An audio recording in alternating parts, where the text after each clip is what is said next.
Prime Minister Justin Trudeau touching down in Lithuania Monday on the eve of a key NATO leaders summit.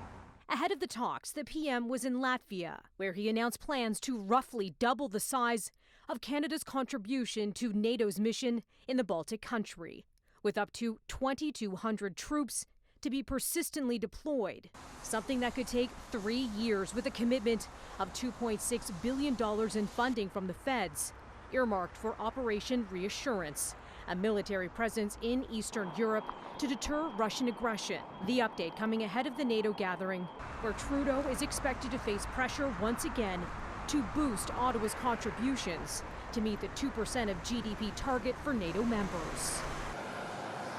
The U.S. president also among the world leaders now on the ground in the NATO summit host country, Lithuania.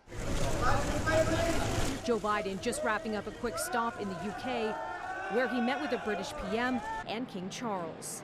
The trip comes against the backdrop of Washington's recent controversial decision to supply Ukraine with cluster bombs. Trudeau on Monday speaking out against cluster munitions, saying they should not be used. The weapon typically releases large numbers of smaller bomblets that can kill indiscriminately over a wide area.